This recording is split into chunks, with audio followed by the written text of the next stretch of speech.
Ah, vale. Oso ondo.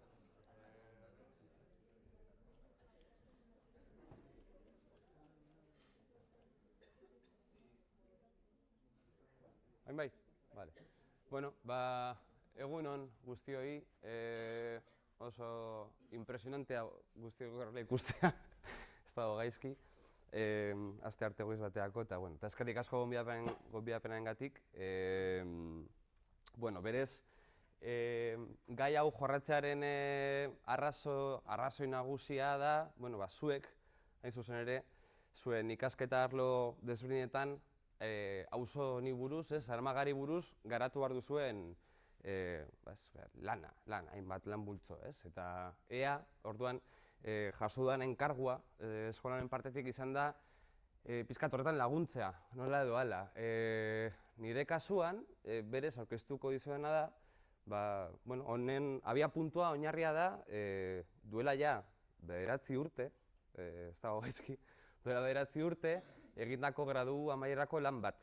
Beraz ere, interesgarria da ere batzutan nola, hain zuzen ere, ikasketetan egiten duzun lan bat, lantxo bat, gero horrek nola evoluzionatzen duen, eta, izan zezakena, izan daitekena besterik gabe, ikerketa lantxo bat egiten duzuna, eta, 12 kreditu ziren, edo, zer, aprobatuta, eta listo, azkenean bihurtu da, auzoa aztertzen joateko aitzaki bat, ze bidean hainbat elkarterekin eta hainbat pertsonekin topo egiteko sortea eduki dut.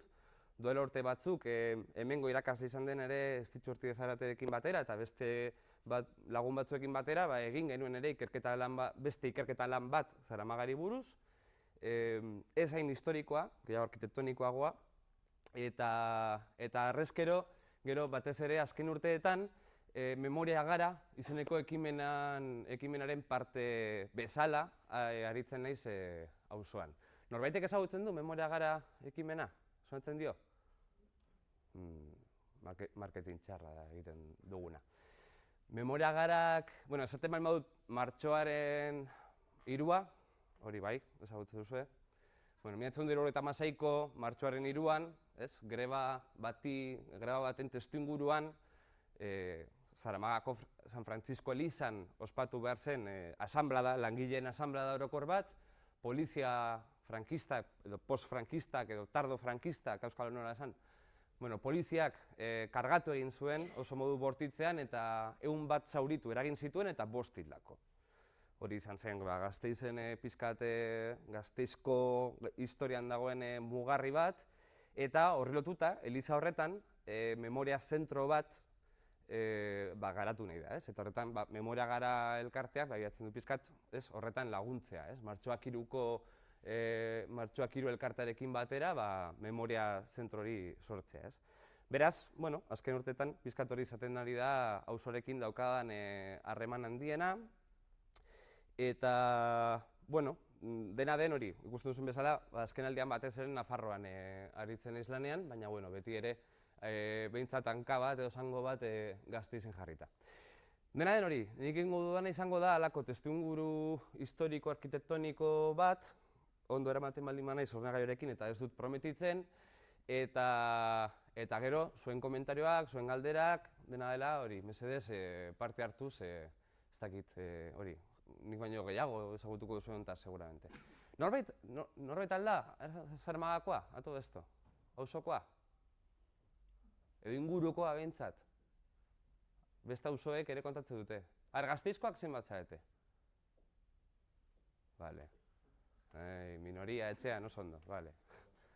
Eta orduan, eta ingurukoak behintzat, Aran Bizkarra, ez dakit, ere kontatzen du. Ez? Keba. Bale, bueno. Eta beste guztientzako, Zaramaga auzoa ezagun altzen, lehenago? Bai, ez? Bai? Bazen? Bueno, ezagutuko dugu, bestela. Hori izango da planteamendua. Kearen arkitekturak, Zaramagaren hiri historia bat. Bueno, hau izango da pizkat jarraituko dugun planteamendua, ez? Beste pizkat gaur egun, halako pintzelkada pare bat, gero auzoaren jatorria, plangintza, arkitektura eta hirigintzan, karo, kontuan hartu ni ez naizela arkitektoa, eta nire nozioa direla nahiko orokorrak, beraz, ere, batzuk seguramente baina asko zehago egingo duzue, beraz, hortan sartu, eskua sartu mesedez ere. Bilakaera soziala eta demografikoa, eta gero pizka bi puntu, erresistentziak eta erronkak, bi puntu horietan. Bale. Zaramaga auzoa gaur egun, ez dakit ondo ikusten pantaila edo, pintxa ezagun baietz, neurri batean behintzat. Baina, bueno, pizkat, paseoren bat eman duzu auzotik, behintzat? Induzu lehenbiziko, ez? Osa, hori izango da batzuetako sarrera nagusia, ondo, bueno. Nortu dira Bilbokoak, adibidez? Edo Bilbo ingurukoak, Bilbo handia, kontatzen duzakit, Santurtziti, Basaurira, edo Galdakaora, bale.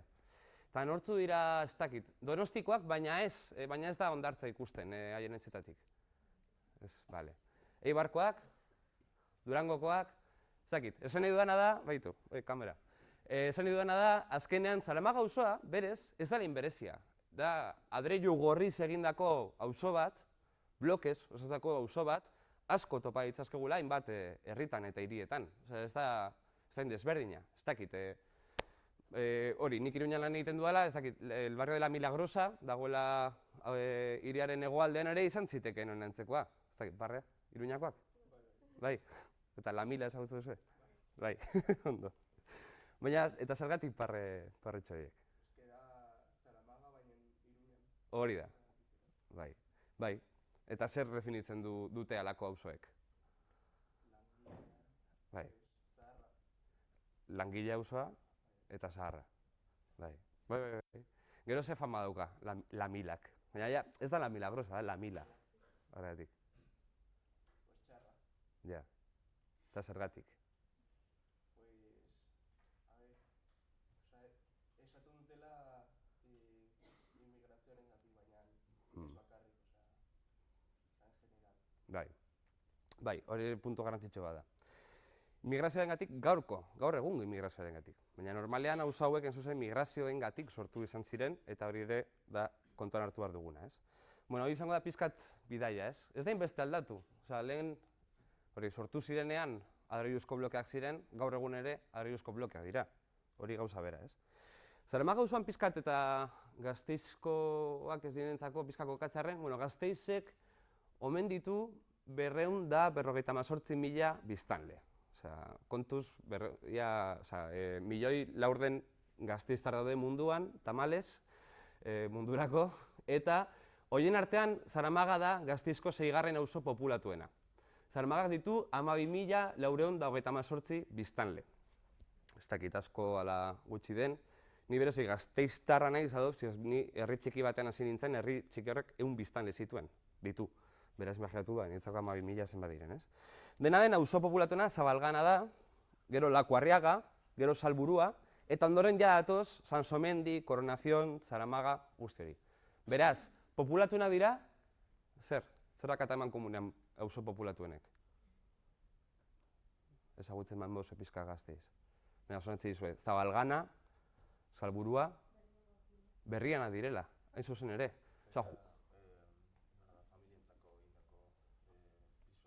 Hori da. Familia gazte askok okupatzen dituzten auzo berria direla, ez? Esan behar da ere, auzo hauek, Zabalgana, Salburua eta, bai direla auzo gazteenak, arkitektonikoki, baina ere, soziologikoki ere, gazteena direla. Gero esan behar da ere, gaina Gasteiz bezalako hiri batean, euskara gehien entzuten den auzoetan ere, Alde Zaharrarekin batera, eta periferia berrian kokatzen direnak, ez? Oso auzo berria dira, de hecho, Salburuako institutua, kurtso honetan, duela aste batzuk hasi da martxan, ez? Zaramaga, Coronación, Sansomendi, ordea, zaharragoa dira. Eta geratu dira beste bigarren maila horretan, ez? Eta aktualidadeak agintzen du, izan ere, aurreko astean, hau agertzen zen egunkarian. Arranca la rehabilitación de las viviendas de casi 800 vecinos de Zaramaga. Más de la mitad de los edificios adheridos al proyecto realizarán obras de accesibilidad eta gero esaten du, en casi 200 de los pisos en reforma se monitorizará el comportamiento energético. Justo momentu honetan, hasiko omen da batzutan aipatu izan dena, el plan renove de Zaramaga, edo Zaramagako bizi berritze plana. Eta hau da, zentzu ekologikoan, ere bilatzen ari da, sostengarritasun energetikoa, ere irisgarritasuna, hortaz hitz egingo dugu, ea portalek, eskaira dituzten ala ez, igogailuak dituzten ala ez, blokeek, eta bar. Eta espazio berdeak ere, espazio berdei buelta bat eman, eta uste dut ere, zuek hortan arituko zaretela, bentsat batzuk, ez? Hori, beraz, hau da pizkan martxan dagoena. Nondik nolako orokor batzuk planteatzearren, Zaramagako biziberritze planaren barruan, finantzaketa omen da hori, 30 milioi euro baino gehiagokoa da, Eusko Jaurlaritzak eta Gasteizko udalak bakoitza bere partea jartzen du. Ez da bakarrik laguntza zuzenak, ordainduko direla ekimen publikoak, hau da, obra publikoak, baizik eta ere diru laguntzak emango zizkiela auzokideei, hori ere kontuan hartu, azkenen ere, bizkat, diru laguntzen bidezko proiektu bat ere dela, eta marko Europarari gokionez, nik aurkitu denan arabera, Urbaniu izeneko proiektuaren barruan dago, eta hau da pizkat, hiri inteligenteen ideia horretan, Smart City. Hori duela, batez ere duela urte batzuk gehiago igual entzuten zen, hori igual berriz ari da martxan jartzen, ez dakit, ea zertan, nik ere ez dakit oso ondo Smart City bat zerren, onartzearen, ez dakit. De hecho, nik eskatzen nau, porque hiriak gero eta inteligenteagoa dira, baina igual bizi garenak ez, eta orduan ez dakit, momentu batean, igual gatazkak egitzazkegu gure hiriekin, ez? Oso smart baldin bada, igual ni neu ere hiritik kanpo geratu naiteke, ez?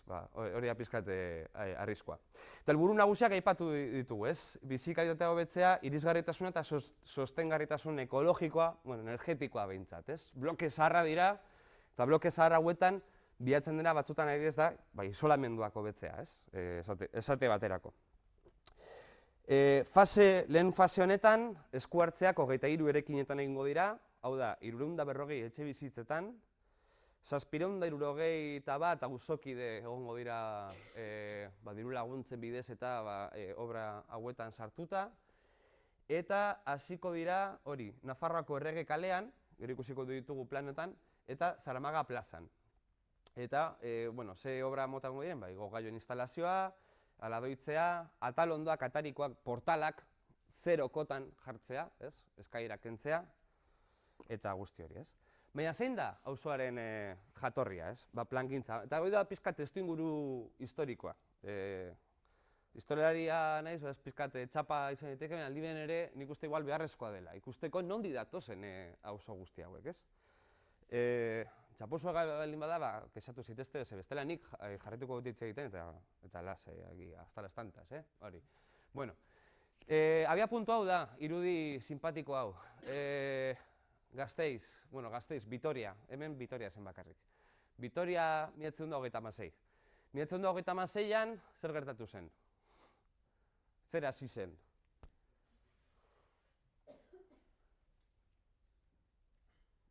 Olimpiada batzuk egon ziren? Ze hori ere, olimpiada batzuk egon ziren, baina gerra zibila piztu zen, ez bai.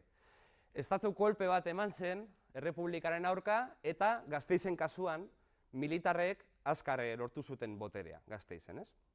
Beraz, Gasteiz bihurtuko da, Iruñarekin batera adibidez, Frankoren alde arituko den hiri nagusienetako bat, ez? Errepresioa hasiko da, baina hiri honetan, batez ere kuartel asko zeudenez, de hecho aipatzen zen, Vitoria ciudad de curas y militares, hori ere Iruñaz esaten da, eta Gasteizez esaten zen, ez? Hemengo kuartel desberdinak altxatuko dira errepublikaren aurka, eta orduan Gasteiz geratuko da Frankoren aldeko hiri bezala, ez? Betu, hau dira irudi simpatikoak, hau adibidez, Dato kalean, kale nagusian, militarrak, hola, taxi bat eskatzen, baina kotxe batean daude, eta hemen ere apaiz bat beste taxi bat eskatzen, baina kasualmente taxi batean dago, beraz, ez dakit, taxi batek beste taxi bat deitzeko, ez? Hau ere, 1926an da, eta ez dakit ondo ikusten duzuen, baina, berez, emakume hauek eramaten dituzten banderak, kasualitatez, ez dakit igual da geografiako klase baten parte edo, justo 3 herrialdekoa dira Espainiako bandera, Italiakoa eta Alemaniakoa, garaiko Alemaniakoa. Ez zena, hola, casi como laburu baten antzekoa, baina beste ezaugarri batzuekin, ez? Eta ari dira guztiak martxatzen ilara batean, ordenatuago joateko, ez? Eta hau ere, Espainia plaza izendatu berria, momentu horretan arte zen Errepublikaren plaza, Espainia plaza horretan, hor daude ere, uniformedun gizon hauek, ez? Eta, spoiler, Frankok irabazi zuen gerra, eta harrezkero diktadura luze bat ezarri zen Espainian eta Hego Euskal Herrian. Frankoren irudia hainbat tokitan topatu daiteke, baita Gasteizen ere, garai horietan, eta hau da pizkat panorama, ez? Diktadura bat, militarista, nazional katolikoa, hau da Eliza katolikoa kriston garrantzia zeukana, eta oso errepresiboa bereziki bere lehen urteetan, fusilamenduen bidez, hilketen bidez, baina orokorrean oso errepresiboa bere historia luze horretan zehar. Simbolo asko ereki zituen diktadura bat izan zen, de hecho, aurreko astean, Gasteizen geratzen zen azken arrano txoritxo horietako bat kendu egin zuten gobernu zibiletik. Obra batzuk egin dituzte, eta orduan bilatu ez dela, simbolo frankista Vitoria, eta ikusiko duzue, operario batzuek txoritxo horietako bat, arrano imperial horietako bat, ezabatu dutela. Bai. Nortasun agiria hori, aktualizatzera joan izan garenean urtetan zehar, hori ikusi dugu txoritxo handi hori, zentro mitologikoan, eta orain kendu dute, orain kendu berri dute, ez? Andamio batzuen atzen dago, Olagibel kalean, ez? Eta Olagibel kalean zuzen ere hau zegoen garai horretan ere, hau da 1945, hau da, norbaitek errekonozitzen du? Farrak egiten baina dituzue Gasteizen behintzat, errazago izango da. Hemen atzean dagoena Kutxi kalearen sarrera. Hori igual ja hobeto. Eta orain hemen eskailera batzu daude, eskailera mekaniko batzuk eta igogailu bat. Hemen ondoan, Espainiako Bankuaren erekina eta bertan terrorismoaren biktimen memoria zentroa. Eta hemen ondoan, hau tapatuta dago, hemen dago, Polizia Nazionala, eta estrangeriako tokia, eta gero erekin hori, gobernu zibila, ez? Dena delakoa. Hau zen, erorien omenezko monumentua, el monumento a los caídos. Eta hemen jartzen zuen, a los alaveses caídos por la liberación de España y la guerra, la lucha nacional sindicalista. Hori zen, Frankoren aldekoen omenezko monumentua. Ja ez dago, ez da existitzen. Norbaitek ezagutzen zuen hemen existitzen zela, monumentu hau. Beko, ez, baina ez da monumentu honena, da San Francisco komentukoa, hemen zegoen beste komentu batena. Paradogikoa da, hemen sartuko izoi pizkat kritikatxo bat. Plaza hau honen izena norbaitek ezagutzen du? Hau da, Memoriaren plaza gaur egun. Memoriaren plaza da. Memoriaren plaza da, ondoan, terrorismoaren biktimen memoria zentroa dagoelako. Baina Memoriaren plazan ez dago monumentu frankistari inolako referentziarik ere. Eta hor egon zen 20 urtez. Ez dakit, ere hori kuriosoa da. San Francisco komentua bai, presente dago, hondakinak txukundu dituzte, eta kontatzen da, de hecho agertzen da, aztarna arkeologikoak, eta agertzen zaizu hor San Francisco komentua eta bar. Baina, hau izan zela, erorien monumentua, erreferentziarik ez. Non eta Memoria plazan. Bueno, Gasteiz frankismoan nolako hiria zen. Pizkat, Iruña eta Gasteiz beti izan dira nahiko hiri bikiak, zentzu horretan, eta zer zeukaten eman komunean? Aparte, Frankoren alde agertu zirela, gerra garaian, eta horri esker, bai Araba, bai Nafarroa, provintzia leial izendatuak izan zirela, eta hau da, mantendu zutela diputazioa, mantendu zituztela eskumen fiskalak, hau da, fiskalidade propio bat, polizia propioa Iruñan, Nafarroan, los foralak, ez? Eta hemen, ze polizia, gure gauza folkloriko bat, miñoiak, ez? Ez duz ikusi, baten batzu daude hortik, txapelgorriarekin, ertzainen oso antzekoa dira, baina esaten da, pues, bueno, bizitza lasaiago bat eramaten dutela, hori ere egia da, orokorrean, pues, batez ere tabernetan eta ikusten zaie, zer hartzen, kafetxo bat edo zer, baina, bueno, hori. Minoia dira, hain zuzen ere, Arabako polizia forala, bale? Beraz, Arabak eta Nafarroak mantendu zuten autonomia puntu bat, hain zuzen ere, Frankoren alde aritu zirelako. Bizkaia eta Gipuzkoa ordea, probintzia traidore izentuak izan ziren, eta horrela kendu zitzaizkien, bai eskumen foralak, fiskalidadea, polizia eta guzti ere. Izan ere, Bizkaia eta Gipuzkoan bazeuden beste polizia batzuk ere, Mikeleteak eta bar, baina, bueno, ez gara sartuko horretan. Hala ere, Araban eta Nafarroan, eta Arabanen kasuan, Araba oso nekazari probintzia bat zen. Osea, nekazaritza zen nagusi, oso industria gutxi zegoen, eta Gasteizko hiria berez zen pixkat mapa honetan agertzen dena. Gasteizko alde zaharra eta gero zabalgunea, el ensanche, pixkat Dato kalea eta inguruak. Ez askoz gehiago. Gero inguruan kuartel asko zeuden, artilleria askoa, gero ere orain kampusa dagoen tokian Flandes batalloiaren kuartela, de hecho, unibertsitatearen erekina direnak izan ziren kuartelak. Bueno, hori da, pixkat hor amaitzen zen hiria, etzen gehiago, ez zen askoz gehiago, ez? Entzegoen industria handirik eta hiria pixkat zegoen, ez? Herri txiki bat izango balitz bezala. Beraz, Bilbo ez bezala eta Gipuzkoako hainbat hiri ez bezala, Gasteiz pixkat atzeratuago zegoen, ez? Batez ere garaiko mentalidade ekonomikorako. Obra batzuk martxan jarri ziren, adibidez hau, hau izan daiteke. Bai, presa bat. Ez da Oibarrikoa, baizik eta Urrunagakoa, baina, bueno, berdin zaigu, azkenen inguruan.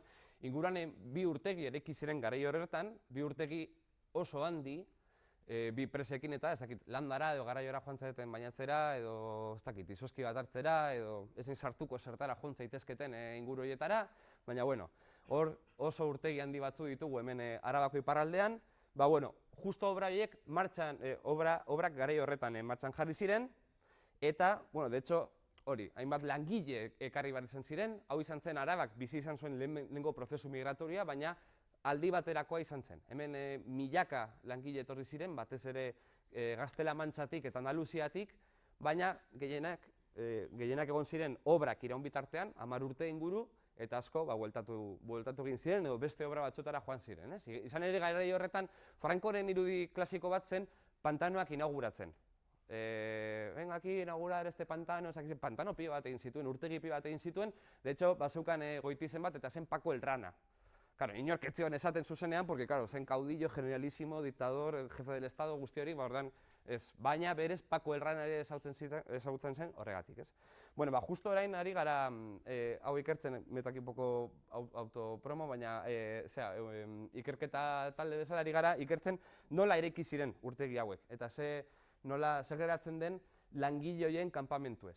Baina hau beste egun baterako, bestela ja, gonbidatzen banauzue, beste egun baterako hitz egingo dugu, baina impresionantea da, zenbat langile egon ziren lan hauetan, zenbat kanpamentu eraiki egin ziren, enpresek nola subkontratatzen zituzten barrakoi hauek, eta ze gaizki bizi ziren langile hauek, justo gaina garai horretan, gerra ostean eta diktadura betean, eta nola sortu zen gaur egungo estruktura energetikoa. Azken aipatu dugu eta aipatuko dugu sostengarritasun energetikoa, ojo, hemen sortu zen gure gaur egungo eredu energetikoa.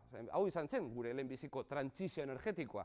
Orain beste batean gaude, baina hau izan zen lehenbizikoa, ez? Eta zelako egoeran. Bueno, dena den urtegi hau berez, urtegi bi hauek egin ziren batez ere Bilbora ura eta energia eramateko. Gero ere Gasteizera, baina hasiera batean hori zen planteamendua. Izan ere Bilbok zeukan horren beharra. Bilbon zegoen industria gehiena, Bilbon zegoen biztanleria akumulazio handiena. Beraz, Frankok pantano hauek inauguratu zituenean, noski, batez ere egiten zen Bilboko enpresarientzako obra bat bezala, ez? Gasteizek orduan, hau da Bilbo inguruko irudi bat, Bizkaiko labe garaiak, Alto Hornos de Bizkaia, bale. Progresoa Bilbon zegoen, Araba oraindik bizkat erdiaroan zegoen, ez? Bale. Oso bizimodu tradizional batean, hiri txiki bat, asko esan da ere, ciudad de curas y militares, baina batzutan ere gehitu zaio, idetenderos, izan ere hemen dendari asko zeuden, komertzio txiki asko, imprenta txikiak, tailer txikiak, kafetegiak, balako bizimodu nahiko probintzianoa esaten zitzaion garai horretan, ez? Baina, bueno, halako irudiak. Hau da, Juan de Ayala plaza, gaur egun oso zentroan dagoena, hor Lobaina inguruan, bueno, neko zentroan, eta behitu, ez, hiriak pasatzen hortik, ez, ganadua, eta beraz, hori, neko irudi bereziak, ez, ja, modernidadea heltzen ari zen, baina aldi beran ere, oso hiri tradizionala zen. Hau hemen ondoan zegoen, hau zen alas eraikina, hau hemen zegoen, zera hemen bulebarra eta ez dakit uzut batzuei autobusak igual utziko zituela hortik inguruan. Hemen Portal de Legutio eta bulebarretik hurbil hor zegoen gasolindegi hau, eta eraikin hau, el alas. Eta norbait, ez dut zaharra esango, baina nagusia ezagutzen baduzue Gasteizen, esango duzin, donde el alas, eta alas ez da existitzen, baina bueno, hau da pizkan manejatzen den referentzia. Zaramaga auzoaren ondoan, hain zuzen ere. Bueno, orduan, egin zen, baina ere, Gasteiz eta Araba orokorrean progresoaren makinan sartu nahi zen, ez? Eta horregatik 1959an ja, egin zen lehenbiziko hiri plangintza bat, ez? Eta planteatzen zen Gasteiz askoz gehiago handitzea, ez? Ateratzea Alde Zaharretik eta ateratzea Ensanchetik, ez? Auzo berriei forma ematea, ez? Geroago izango zena Judimendi, Arana, Zaramaga eta bar, baina planteatzen zen urbanismoa oso klasikoa zen. Zen halako Bartzelonako ensantxa bezala, leixampla, ez? Hola, manzanas kuadradas, ez? Holako zeo zer, pizkate esatearren, ez? Gerora ez da hau emango, ez da izango mota honetako hiri hazkundea, beste mota bateko izango da, baina momentu horretan planteatzen da horrela, ez? Hiria hasiko dela, industria erakarri bar dela, eta horretarako hiri berri bat sortu beharko dela, ez? Gainera dena planifikatuta egin behar dela. Zergatik, egin nahi dena da saihestu Bilbon gertatzen ari zena. Bilbon eta beste toki askotan. Txabolismoa. Bilbon, eta izan da, zenbatetan, pizkat, azken urteetan batez ere errekuperatzen ari memoriari, baina Bilbon, txabolez, osatutako auzo handiak zeuden.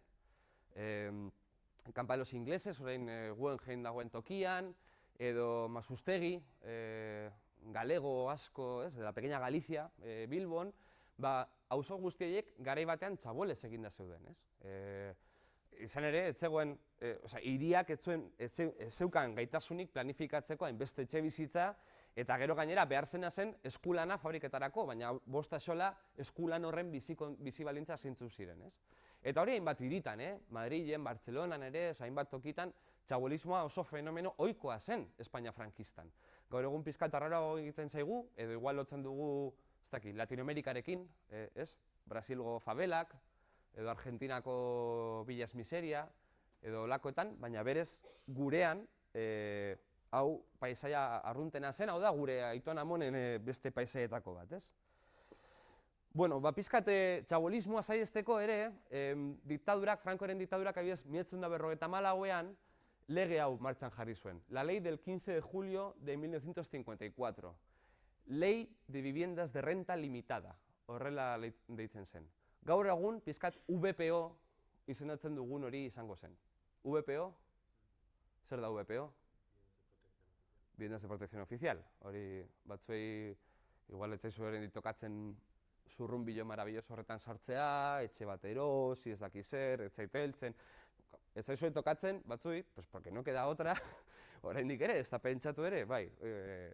Nik 31 urte ditut eta ere, etxe bizitza dena ez pentsa deni, como de, ze guai, ze erraza, ze ondo, etxe bizitza. Bueno, pizka hau izan zen lehenbiziko viviendas de protección oficial delako horren aurrekari bat, viviendas de renta limitada. Hau da, estatuak bultzatzen zuen etxe bizitza eraikitzea, batez ere etxe bizitza jabetza estimulatzeko. Osea, alokairutza etzen, estatuak ez zuen alokairutza estimulatu nahi, baizik eta etxe bizitzen salmenta. Ideia zen que todo español, masculinos noski, que todo español fuese propietario de su vivienda. Hori zen ideia. Zergatik izan zitekeen hau. Teoriaren bat, a ber.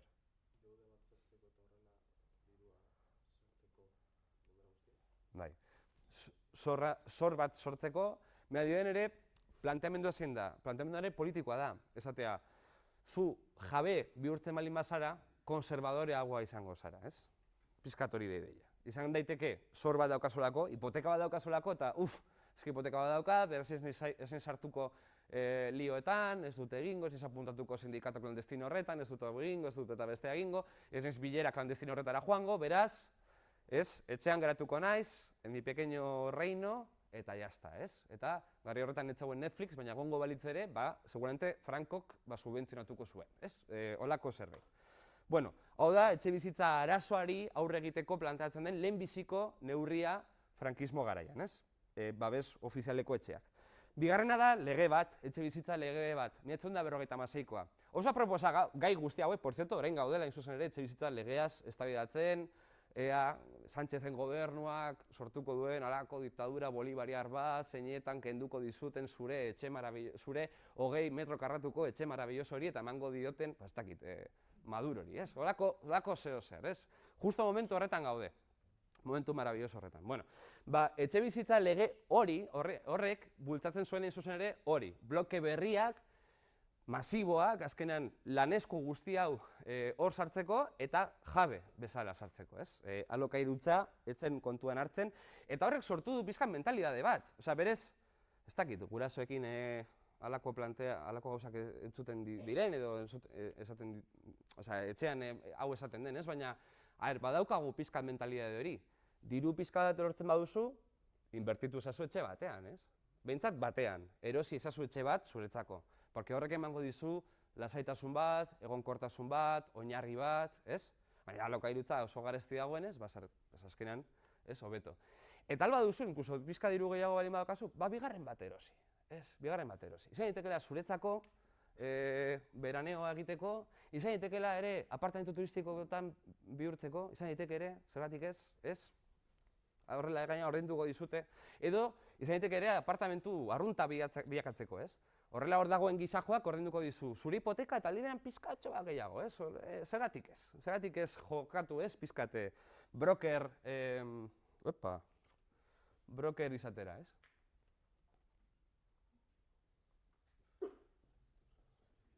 Ez dakit. Bai.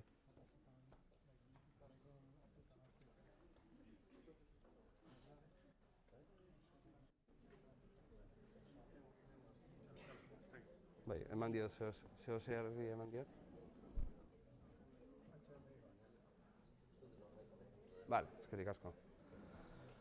Bueno, eskerra dauden momentu hauek, ez, pizkat deskansatzeko. A ber, egongo da baino gehiago, seguramente. Bueno, etxe bizitzaren legea, esan bezala, 1956koa. Oso momentu aproposean, etxe bizitza gutxi daude, gehiago ereki behar dira, eta estatuak promozionatuko du, ez? Gasteiz bitartean zer da? Jarraitzen du izaten apaiz eta militarren hiri hori, ez? Neurri batean. Oraindik progreso ekonomikoa, industria eta guzti hori eskapatzen zaio. Ez dakit... bai. Vale.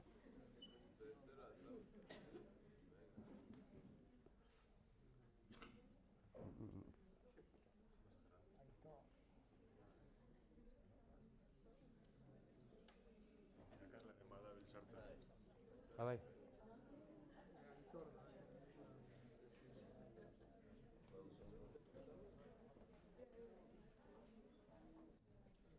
Vale.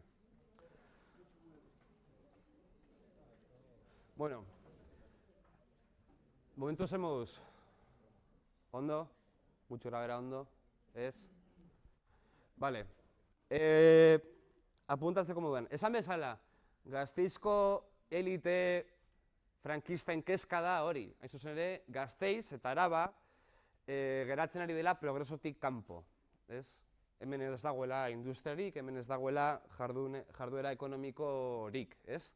Hau jarraitzen du izaten, militarren eta apaizen hiri bat, oso nekazaria eta bar. Horregatik, 1954ean, ospatzen da kongresu hau, kongresu esan deitu aldiogu, Primer Consejo Económico Sindical de Álava, hau da, diktadurak berak antolatu zuen kongresu moduko bat, ekonomia pizkat Arabako ekonomia pizkat birpentsatzeko, ez? Etorkizunerako inbertsioak eta pizkat kokatzeko eta zertan inbertitu behar dugun, ez? Hau dira pizkat kongresu horretan manejatu ziren gaietako batzuk. Ontara, etorri ziren garaiko politikariak, guztiak zirela diktadurak izendatuak, pentsa ez zegoela ez hauteskunde garbirik ez ezer, enpresariak eta ere Eliza Katolikoa. Beraz, horiek dira, hiru hanka horiek dira batzen direnak halako konsejuan, ez?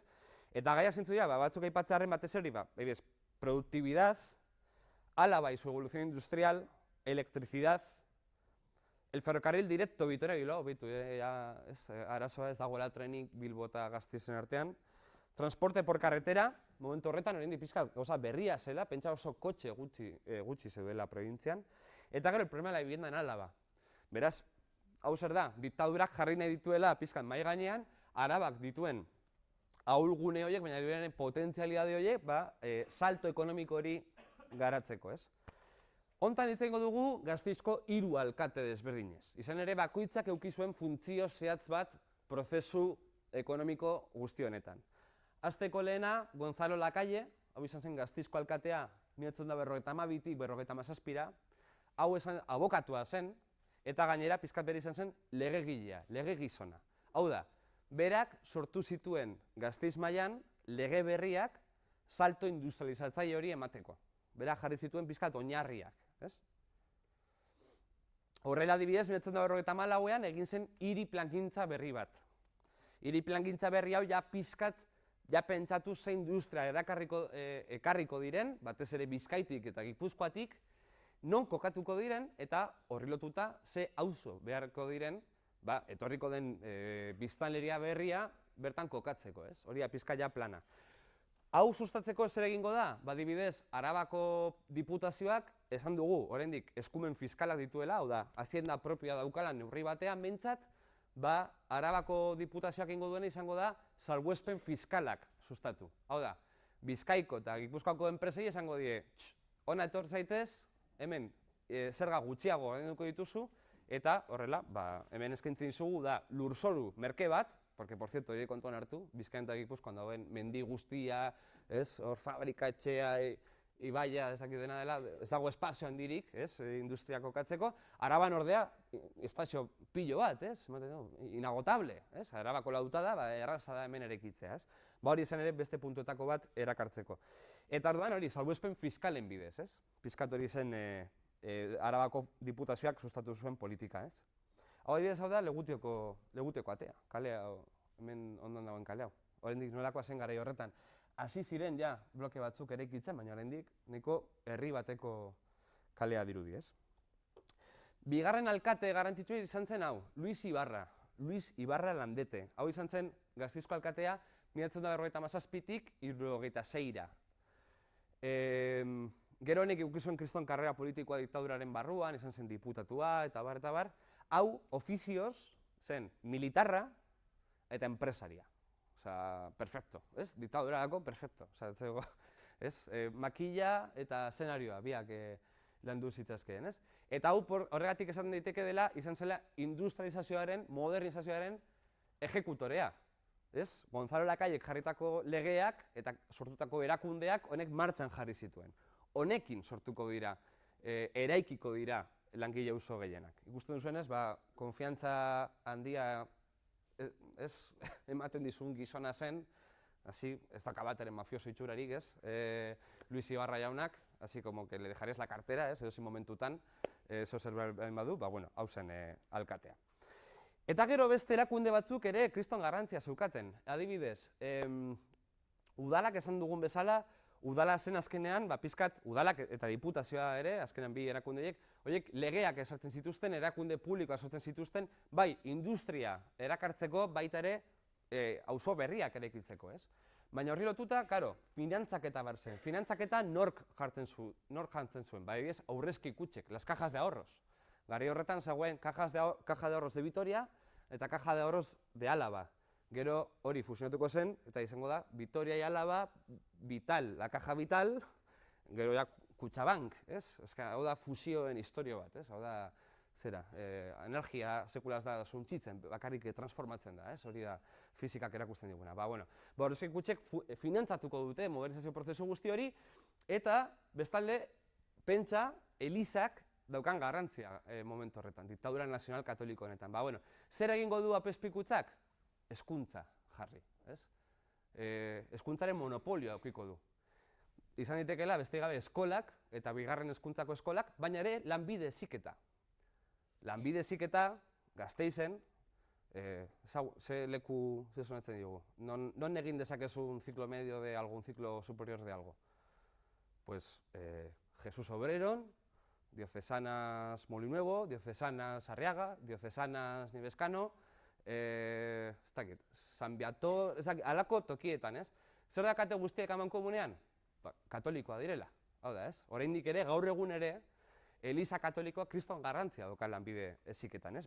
Momentu horretan, hau pizkat alako paktu hau sinetu egin zen. Eliza Katolikoaren ikastetxeetan eta institutuetan formatuko zen langile klase berri bat, ez? Hau izango zen pizkat prozedura, ez? Ez da kasualidad hemen ere konbentu batean gaudela, azkenean. Neurri batean ere, prozesua jarritzen ari gara, ez? Eta esango nuke ere, Gasteizko kampusean ere, Elizaren erekinak ziren, ez? Azkenean, neurri batean monopolio horrek jarraitzen du edo transformatu egin da. Eta espazioak bai direla Elizarenak izandakoak, baina publikoak, ez? Edo beste batzu, jarraitzen dute izaten kontzertatuak. Hau da pizkat ere, hemengo paisaia nolakoa zen duela urte batzuk. Hau da inguru hontan, hemen, Gamarra Betoño industrialdean, ez? Sortu zen Gamarra Betoñoko poligonoa eta lehenengo industriak hasi ziren erakartzen. Zergatik uste duzue inguru honetan? Gamarra Betoño non gaude kokatuta hiriaren barruan? Iparraldean. Eta zehazki gaina hemen ipar-ekialdean. Justo Gipuzkoara eta Bizkaira joateko errepidearen ondoan. Ez da kasualidadea, ez? Pizkat erraztea, ez? Komunikazio hori Bizkaiko eta Gipuzkoako enpresekin. Hori da bilatzen dena, ez? Gasteizen gaude, baina gaude justo bide horretan, ez? Orduan Gasteizko udalak esan bezala garapenerako salto ekonomikoako tresnak sortu zituen. El negociado de urbanismo, honek arautzen zuela lurzorua, non eraiki eta zer eraiki, ez? Hemen industriak, hemen etxebizitzak, hemen elizak, hemen dena dela. Gero, patrimonio municipal de suelo, hau da, Gasteizko udalak jabe bezala hartzen zituen lurzoruak, eta etxebizitza sustatzeko, 1949an sortu zen Bimubisa, Viviendas Municipales de Vitoria S.A. Hau da, ez? Etxebizitza publikoa sortzeko. Eta adibidez, Forjas Alavesas. Beste enpresa garrantzitsu horietako bat, ez zuzen ere, garai horretan. Hau non zegoen? Ardi daki? Orain bulebarra dagoen tokian. Hor zegoen. Hor zegoen hemengo enpresa zirurgiko garrantzitsuenetako bat. Ere, logiko horretan, ez? Eta Zaramaga auzoa ere sortuko da, testuinguru horretan. Hemen Gasteizko gutxi zaudete batzuk, baina hau zen pizkat alako konkurso askar bat egiteko. Asmatu ea zen auzo den. Askoentzako izango da, ez dakit idearik ez, baina bueno. Hau Abetxuko da, Abetxuko auzoa, erekitzen ari zenean. Hau... asko zarete, bera. Ariz Navarra da, joder. Punto beste bat. Venga, guazen plenoa lortzera. Apartamentu bat Torreviejan asmatzen baduzu. A ver. Bai, Adurtza. Adurtza. Hau bota egin dituzte, hau dira ustut bota dituztenak Mercadonaren ondoan. Hori polita da ez, gaur egun erreferentziak bete dira Mercadonatik hurbil edo Mercadona aurretik zegoena edo Mercadona, Mercadona bihurtu da alako indikadore topografiko bat, ez? Eta hau...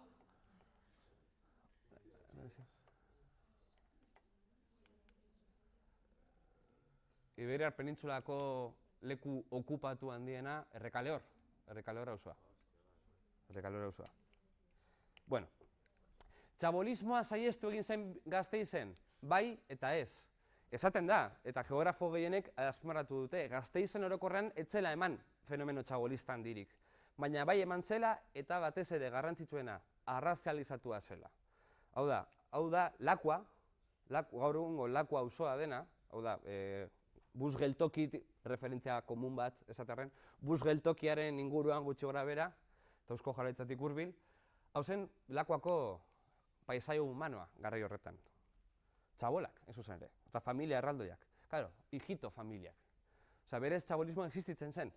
Baina existitzen zen, claro, diktaduraren margenetan. Hauze, imaginatu gaur egun arrazakeria problema latza baldin bada, imaginatu diktaduraren garaian. Hijitoek ez zaukaten bereziki prentsa honik, ez? Eta de hecho, bueno,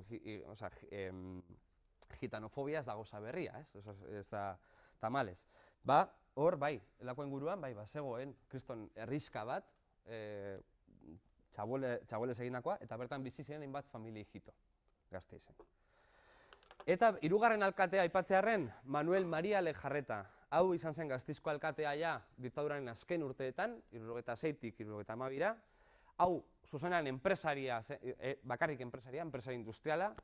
Bere semea gaur egun enbajadorea da, Espainiako enbajadorea Ekuadorren.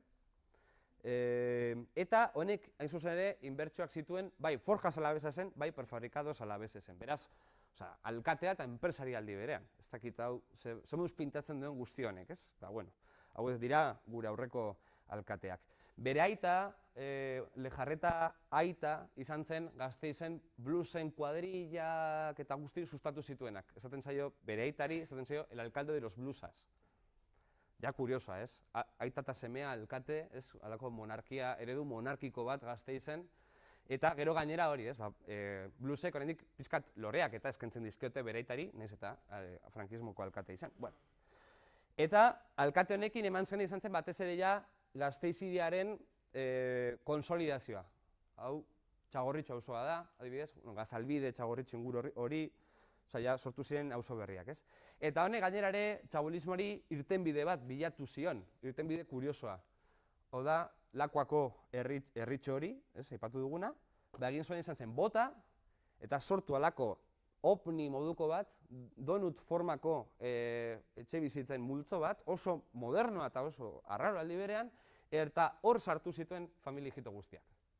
Hori izan zen gure eredu integratzailea, ez? Gasteizen. Betu non kokatuta zegoen. Hori. Hori zen. Zer da hau? Hau da, Lakuako kaleak dira. Lakua auzoa hasi zen eraikitzen, eta hor geratu zen hijitoen herriska, ez? Asterixen herriska bezala. Imaginatu zelako, ze estigmatizatua zegoen bizitza esatea hemengoa zinela, ez? Lakuakoa zinela. Bueno, bale, ordan, Zaramagara bueltatuz. Nork diseinatu zuen Zaramaga? Gaspar Blain arkitektua. Gaspar Blain zen oso diktaduraren zale zen arkitekto bat. Hau ja da, 1929an, esaten zuen gure arkitektura bat eta nazionala izan bar zuela, ez? Hau da, kanpoko influentzietatik kanpo egon bar zuela, baina aldi berean ere sortu behar genuela eralako modernidade hispaniko bat, ez? Zer jasoz? Gure herentzia historiko guztia jasoz. Bere referenteak zeintzuk ziren? Adibidez, El Escorial, estilo neorrerianoa, estilo imperiala. Ez zen, Espainiako imperioaren momenturik onenean eraikitako monumentu itzel guzti horiek, ez? Adibidez, hori Frankok ere pizkat politika hori sustatzen zuen. De hecho, gobernu zibila estilo horretakoa da. Eta, claro, baina pizka modernizatuz, ez? Pizkat ere azkenean progresoak eskatzen zituen hiriak ere sortu behar ziren, baina tradizio horri lotuz. Adibidez, honen lan garrantzitsuetako bat izan zen Murtziako ensantxe modernoa, zabalgune modernoa, eta horretarako ez zuen arazorik izan, esaterako Murtziako bainugela arabiarrak suntzitzeko. Izan ere, ondare islamiarra, bueno, pues hobeto, ez, azten baldin badugu, que total, ez, gurea da el Cid Campeador, Pelayo, la Reconquista, kristauak gara, eta kristauak izan gara beti, eta bosta esola musulmanak, ez? Hori zen, manejatzen zen diskursoa, eta Murtzian sortu egin zen. Murtzia horregatik da ere, hain hiri ederra, guztiok bizitatzen duguna, turistikoki ez, beti joaten garela Murtziara etengabe, eta esaten duzu Murtziara zoazela oporretan, eta txalotzen zaituzte, ez? Ze ederra den Murtzia, eskerrak joan zaila, ez? Ni gertatu zait, ni joan nintzen Murtziara oporretan, eta esan ziaten, pero, pa ke? Bueno, eta gauza polita ditu, hala ere. Baina bueno, egia da, irudi hori, historiarik gabeko hiri bezala, hori pizkat sortu, horren arduradunetako bat izan zela Gaspar Blaine arkitektoa. Bueno, honek diseinatu zuen Zaramaga auzoa. Izan ere, arkitekto prestigioso bat zen. Eta Gasteizko udal arkitektoekin batera, egin zuen, hori, plan parcial del sector noreste del ensanche, Betoño Zaramaga. 1957ko plana da, eta planteamendu hemen, bai, benetan modernoa zela, oso modernoa. Planteamendu orokorrak ziren pizkat hirigintza organikoa, hau da, hiria ulertzea, giza gorputz bat izango balitz bezala, eta orduan gorputz atal bakoitza bere funtzioak ditu. Dago buruak gidatzen du, zentroa izango dena, puntu intelektuala, hor bulegoak egongo dira, gero daude besoak, eskulana, eta horrek zen du, fabrikak kokatu behar direla, baina ere bizi beharko da, beraz ere langileentzako auzoak sortu behar direla. Hau da, zonifikazioaren garaia, zonifikazio zorrotzaren garaia. Egongo dira lan egiteko poligonoak, poligono industrialak, eta egongo dira bizitzeko poligonoak, etxe bizitza poligonoak. Eta hiriak oso funtzio zehatzak izango ditu auzoz auzo. Eta auzoa da gainera garrantzitsua. Izan ere, pizka garaian aipatzen zen asko influentzia anglosajoiengatik neighborhood unit, pizkat la unidad de barrio, auzoa dela bizitza egituratzen duen espazioa, auzo batean eduki behar duzula, pizkat behar dituzun zerbitzu guztiak, merkatua, eskola, denda, guzti, eta zure auzotik ez zaila atera behar, pizkat hori. Batez ere igual hori da garrantzitsuena, zure auzotik ez zaila atera behar.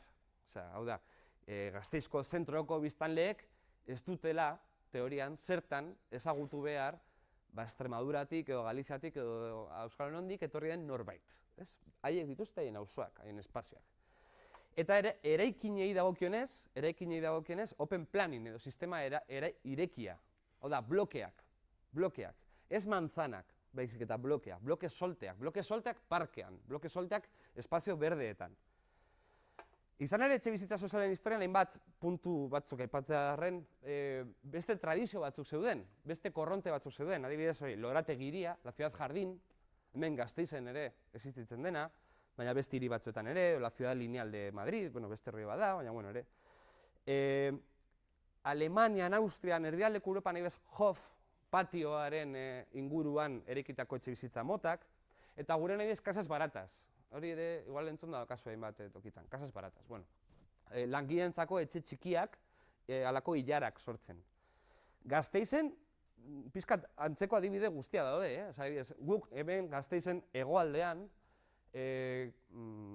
Mendizorrotza inguruan eta kampusaren inguruan dago Ciudad Jardín dela hori, txaletak, pizkat eredu ingeles hori, azkar eta esatearren.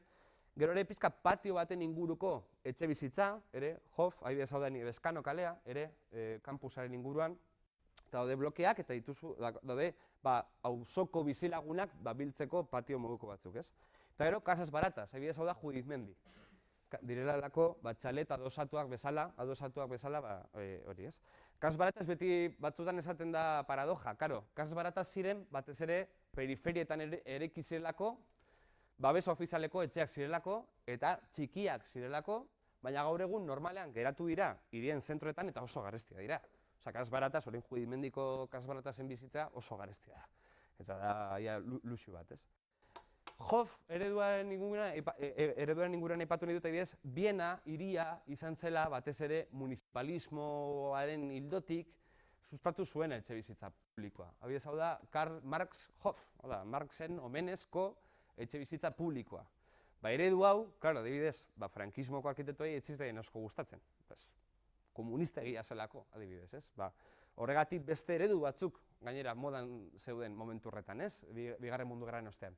Eta da, Le Corbusier, eta la Unité d'Habitación, halako etxe bizitza bloke exentoak, hain zuzen ere, open planning, azkenan espazio berdeak sortzea, zirkulazioa emateko eta eguneroko bizitza emateko, eta blokeetan etxe bizitzak, Eta azpian, oinarrizkoak izan daitezkeen komertzioak, denda bat edo dena dela, hau da Marseillako kasua. Baina, beste adibide bat aipatzearren, Baionan hirian, Ipar Euskal Herriko adibide bat aipatzearren, Baionan, adibidez, ere, badaude bloke horiek, Eta ikusi baldin baduzue, zinema sozial frantsesa, Los Banlieues eta guzti hori, Frantziako hirien periferietan, batez ere familia migranteak pilatzen diren auzoetan eta normalean polizia ara joaten dela sekula ez ideia oso honekin, hori da pizkat auzo mota hauek, ez? Pizkat Zaramaga horrela plantatu egin zen. Momentu horretan zen, teorian, langileentzako eredurik onena, azkenean, ez? Espazio berdeak, kirol instalazioak, diktadurak esatzen zituen oinarrizko zerbitzuak, eliza, parrokia, zentro zibikoa ez gure gaur egungo zentzuan, zentro zibikoa zen batez ere falangeren espazioa, zentroak ziren, baina bizitza eroso bat, ez? Pizkatado maketa, nik uste gero eta gutxiago ikusten dela, ez? Hau podcast batean bihurtzen ari da, ez? Baina imaginatu. Dena den hori, parke erraldoi bat bezala, Zaramagari horrela imaginatu diteke, parke erraldoi bat bezala eta zereal kutxak izango balia bezala blokeak. Hori zen ideia. Eta erdian, kirol zerbitzuak, futbol zelaia, frontoia, parrokia, ere, eta pizkat zentroan bizitza komunitarioa egiteko espazioak. Ideia berez oso utopikoa da, oso positiboa, baina ojo, hemen daude ñabardurak. Gaspar Blain arkitektoak etxe bizitza moten jerarkizazio bat osatu zuen. Klase sozialaren arabera, kategoria sozialaren arabera. Eta horren arabera ere etxe bizitza kategoria bateko ala bestea izan, ez? Klase soziales, hau da planetik hartutakoa, ez? Aipatzen da, klase modesta, peones y empleados modestos, pues viviendas de tercera categoría, ¿es? Clase media, obreros especializados y empleados medios, pues viviendas de segunda categoría. Clase media acomodada, funcionarios y profesionales liberales, primera categoría. La clase acomodada, directores de empresas, profesionales distinguidos, categoría más allá del régimen de renta limitada, hau da, etxe bizitza librea, pribatua, guztiz, ez? Eta etxe bizitza horiek ez bakarrik esatea, hemen dago etxe bizitza mota bat izango dela langile pobreentzako eta beste etxe bizitza mota bat langile aberatsentzako, baizik eta hori ere ezarri zuela planoan. Beraz, planoa ikusten dugu horrela, blokeak besterik gabe zinton nizon, ez? Baina berez, koloretan jartzen badugu kategoria ezberdinak ikusten dugu bazegoela espazioaren banaketa zorrotz bat. Auzoaren hegoaldean, bloke horiak dira lehenengo mailakoak, hau da, onenak. Eta auzoaren iparraldean, hau da, fabrikei begira, hirugarren mailakoak, txarrenak, pobreenak. Ozen pizka planteatzen zen eredua, horrela esarrita dago. Eta hori ikusten da, inkluso erekinetan hori gaur egun presente dago. Plangintza, etzen zehatz-mehatz bete, baina egia da, badaukala, jarraitu zela neurri handi batean. Gero gainera, parte hau, iparraldekoa eta kalitate txarrenekoa, hau izan zen lehenbizikoa eraikitzen. Hau izan zen lehena, lehen fasekoa. Eta geroago egin ziren hauek. Zergatik? Teoriaren bat, a ber. Zergatik izan ziteken. Zergatik eraikitzen da gauza bat ritmo batean ala bestean. Hainbat gauza daude. Adibidez, hemen Gasteizen, baina beste hiri batzuetan ikusten da. Hemen Gasteizen, ez hau zuzue, Arkaiate eta inguru hori, ez dakit. Daude, gertatzen da, Salburua, ja pizkat, ordenda batzu daude, tabernak ezak zer. Daude bloke batzuk, gero daude eraikitzen ari diren bloke batzuk, gero dago, larre batzuk, landa, todo era campo y todo es medio campo, eta orduan beste bloke batzuk, eraiki zirenak. Beraz, zergatik, ez? Lehenago eraiki hiritik urrunago daudena, eta gero ja hirira gerturatu. Zergatik, sistema hau? Hasteko, ideatako bat izan daiteke. Zoazten zara, merkeenekin oso urrun egiten, azken ere, espazioa ere ordaintzen da, beraz, zuk gutxi ordaindu nahi baduzu, baina urrun biziko zara, eta zenbat eta gertuago, orduan eta garestiago. Hori ere da beste zentrotik gertuago, gero eta garestiago. Gero bestalde ere gainera, karo, hauek eraikitzen dituzunerako, hemen ja jendea bizi da, beraz, honi saltzen diozu etxea esanez, eskau da, auzo konsolidatu bat. Hau ez da heldu zarela toki batera zeinean ez dago dendarik, ez dago errepiderik, ez dago parkerik, heldu zarela auzo batera bizi dena, ez? Beraz, pioneroak behar dira, ez? Olako zeo zer. Ez? Eta, bueno, hori zen pizkat planteamendua. Hainbat zerbitzu esartzen ziren, ez?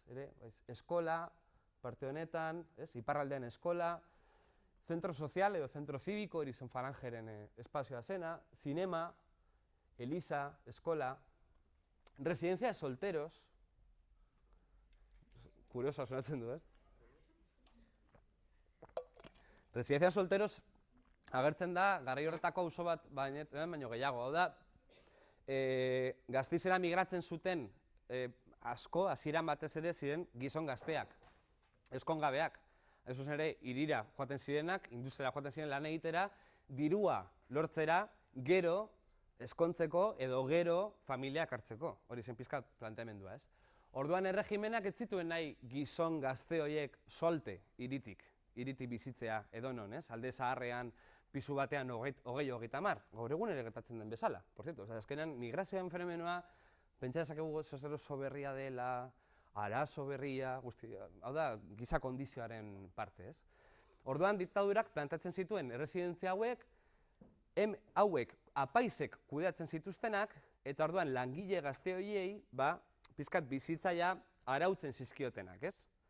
Hau da, zuzoaz lan egitera, hemen edukiko duzu alokairutza merke bat, konpartituko duzuna beste langile batzuekin, eta, pizkat ere bizitza morala zainduz, ez? Pues aquí, hemen gaueko 10etarako guztioko era, eta jazta, ez? Eta horrela etzoaz, tabernetara, edo, ez dakit. Edo garri horretan adibidez, bereziki, baina gaur egun ere, tamalez, edo prostituzioa konsumitzera, ez? Azkenean. Zela gaina, garai horretan, matxoaren beste berezko ezaugarritako bat. Hori zen pizkate ideia, residencia de solteros hori erekitzeari dagokionez. 1989an, hau da pizkat Zaramagako lehenbiziko adreilua jartzearen prozesua. Hor dago kartel bat, beste gabe jartzen duena, Viviendas Municipales de Vitoria S.A., construcción de 4 bloques con un total de 138 viviendas. Nueva zona residencial de Zaramaga. Bueno, ez dago ezer. Eta aktuan batez ere, apiezpikua joan zen, Gasteizko udala, Espainiako banderak, pizkatez, inaugurazioen guzti horrekin, ez? 2 urte geroago, dago Zaramagako lehen fasea eraikita, lehen etxe bizitza daude. Hain zuzen ere, 3. kategoriakoak, oza, pobreenak eraikita daude, prest bertan familia berriak sartzeko, hauek dira. Hauek dira, hain zuzen ere, gugandik gertuen dauden eraikinak, hemen Betoñotik gertuen daudenak. Zaramaga, bulebarraren parean, aurrean dauden eraikinak, bale? Eta, aipatu behar da, zergatik eraiki ziren horiek lehenbizi, ez ditut lehen arrazio guztiak aipatu. Bale, lehenengoak, azkenean, merkeena direlako, auzo familia berriak sartzeko, gaina urgentzia dago, ez? Fabrikak ari dira martxan eta sartu behar da jende guzti hori. Jende guzti hori gehiena, hori esan bezala, alde zaharrean bizitzen zen batez ere, realokatuta nahiko kondizio txarretan, ez? Eta orduan, etxe bizitza berriak. Gainera, fabriken ondoan, azkenean, fabrikara joan behar dira, fabriken ondoan jarriko ditugu etxeak eta punto, ez? Baina gero, fabriken ondoan zergatik, eta gainera kuriosoa da, ikusten badin baduzue, hemen bloke solteak dira, hain zuzen ere, open planning, blokeak, bloke solteak eta espazio berdeak, baina hemen blokea daude ilara bat osatuz, halako harresi moduko bat osatuz. Eta praktikamente, auzo guztia iparraldetik inguratzen duena. Zergatik horrela, bain zuzen ere, Gasteizen industriak iparraldean jartzea ez da oso ideia ona. Oso ona izango zen logistika aldetik, Bizkaian eta Gipuzkoan komunikazioa hori sustatzeko, baina berez, hemen, urteko egun gehienetan, iparraldeko haizeak jotzen du. Eta horrek zer esan nahi du? Hiria kez beteko zaizula. Azkenean industria guztiak iparraldean jartzen behar betuzu, ipar haizeak dago, eta orduan hiria kutsatzen da, kez betetzen da. Horregatik barrera bat osatu behar da. Zeintzuk izango ziren barrera hori, ezi hori, etxe bizitza hauek, 3. kategoriako etxe bizitzak. Eta de hecho horrein, ez duzu igual piperrik ere ikusiko, baina berez, hori, hemen hau da 1978ko orto argazki bat, airetiko argazki bat, eta ikusten da Forjas Alavesas eta Kea ikusten da etxe bizitza blokeetara isurtzen etengabe, ez? Eta blokeek gelditzen dute ke hori. Beraz hauek etzin izango bakarrik pionero ekonomikoak, pionero industrialak, izango ziren ere pionero ambientalak. Osea, hauek hartu beharko zituzten ke guztiak egunero. Forjas Alavesas ere ampliatu egin zen, eta ere, hau da, 77ko airetiko argazkia, eta ere, kea ikusten da airera. Bestela, pasatuko dizuet PowerPoint eta ikusteko, irudi hortaz gozatzeko eta ikusteko nola, azkenan Zaramaga auzoan, iparraldean, auzokide guzti hauek, nola zegoeretan bizi behar izan ziren, eta ikusten da airetiko argazki hauetan. 1992an ere, auzoa pixka ja osatu egin zen, eskalestrikaren eraikuntzarekin. Hau oso Gasteizko referentzia da. Hau nik ezagutu nuen, palabra de viejo prematuro. Escalestrix edo, bueno, esaten genion ezakizi modutan, hau zen Gasteizko lehenengo zirkunbalazioa, eta justo Zaramaga auzoaren ondoan egiten zuen alako zubi moduko bat, un paso elevado. Eta hau da, Lejarreta alkatea hori inauguratzen. Hau desagertu egin zen, hau pizkat bulebarra eta ereki zenean kendu egin zuten eta horrein dago pizkat erditunelen sistema moduko bat, ez? Egin duzu sekula hori, bulebarraren ondoan daude alako tunel moduko batzuk. Bueno, baina lehen zen hori, eta honi esaten zitzaidan el escalestrik. Esate dizuet, igual auzoan norbaitek aipatuko dizue. Cuando el escalestrik, y diréis, joder, gizon emakume hau txoratuta dago, como que un escalestrik, ze merda dago, ze jostailu bat, bueno, hori da. Hau gaina auzoan oso presente zegoen ideia hau. Ze pizkatez, hau zen fabrikak eta auzoa banatzeko zegoen elementu bakarra, baina, klaro, errepide bat igual ez da ere elementu ambiental onena, osea, ez pentsa zela kriston soluzioa, inolaz ere, baina, bueno, egia da oso presente zegoela. Orduan, hau jarriko ez bidea zuzenean eta ja... Eta ikusiko ditugu irudi batzuk. Bueno, ikusi, imaginatu. Entzun behintzat, entzungo dugu.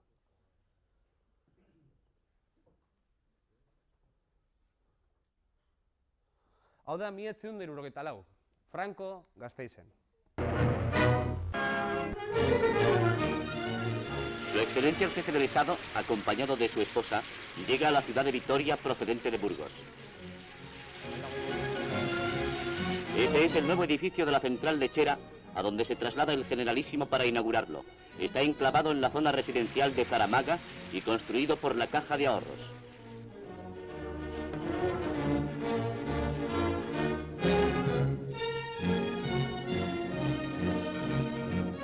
Recorre las instalaciones acompañado por los directores generales de Ganadería y Extensión Agraria. Esta central producirá de momento 25.000 litros diarios de leche. El edificio ocupa una extensión de 2.500 metros cuadrados. Las instalaciones industriales se hallan en pleno funcionamiento. Próximo a la central lechera se halla un grupo de 500 nuevas viviendas.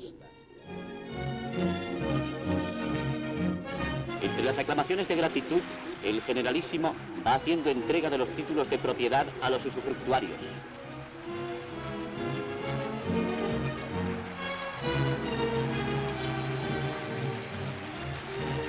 Los cartelones y las pancartas son gritos de entusiasmo expresados gráficamente. Estos grupos de viviendas disponen de espacios verdes y parques infantiles con arreglo a las exigencias de la higiene pública moderna. Txoin, hau lehenengo partea. 1974 da, uda da, eta Franco Gasteiztik pasatzen da, pasatzen da, tal cual, ze berez Donostira doa, beraneatzera, en zuzen Aiete jauregira doa, hor beraneatzen zuen. Orduan, Gasteizi pasatzen da, eta noski, inaugurazio, zeo inauguratu, behar da, azkenan hori zen pizkate bere dinamika. Eta inauguratzen duena da, la central lechera, ez dakit entzun duzuen.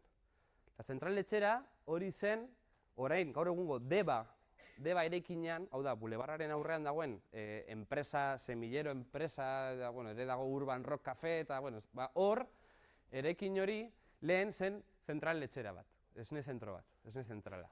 De hecho, hor, letxe urbia egiten zen, eta jendeak oraindik batzuk gogoratzen dute.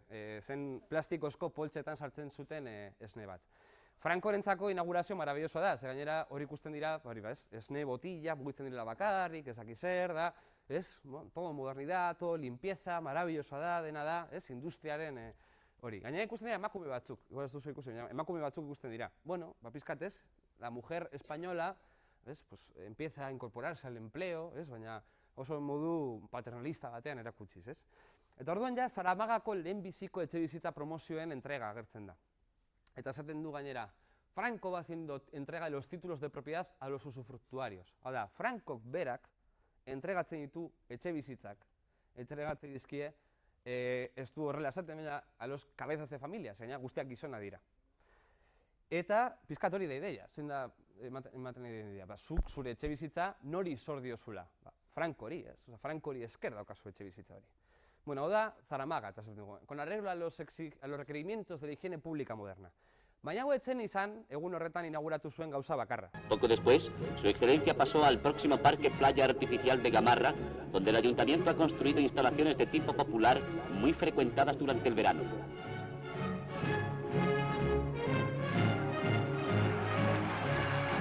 Franco descubre la lápida que hace historia de la inauguración en los 25 años de paz.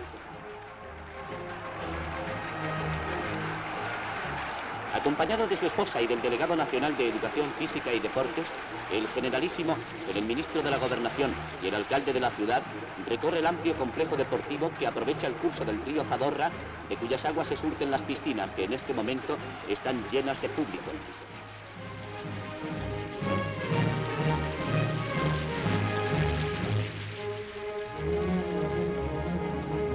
Tan pronto los bañistas se aperciben de la presencia del generalísimo, corren hacia él para tributarle un recibimiento cariñoso.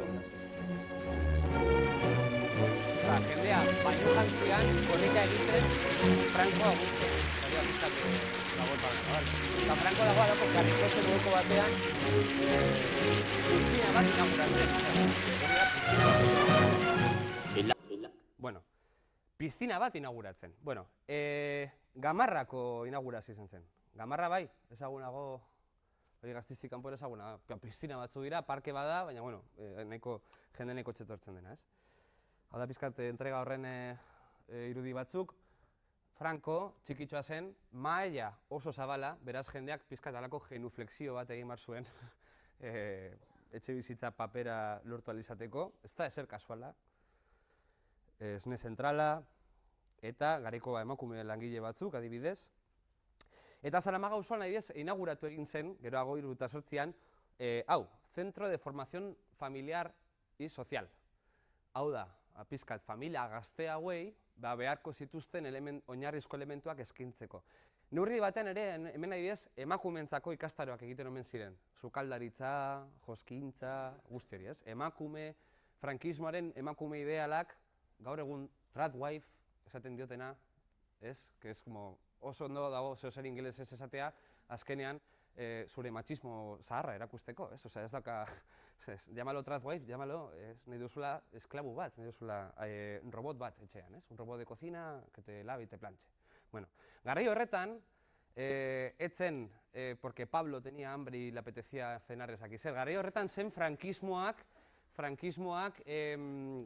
inposatzen zuen emakume eredua, familia eredua, ez? Familia heterosexual, nuklear, atomikoa, ez? Hori zen, pizkat eskaintzen zuena, eta Gamarrako inaugurazioan, ere gauza bera, azkenean da, pizka garaiko aisialdia ere arautzeko, espazio bat eskaintzeko, ez? Horrela, justo ardatz honetan, gauden ardatz honetan, ez? Daukagu, etxe bizitza espazioa, Zaramaga auzoa, industrialdea, eta pizkat iparralderago, aisialdi espazioa, Gamarrako parkea, ez? Gaztizko hondartzak, esan daitekena.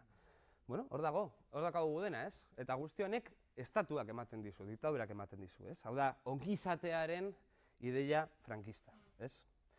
Kurioso da ere, Zaramagan, beste arreta ditzeko moduko zeruzer, da kale izenak dira.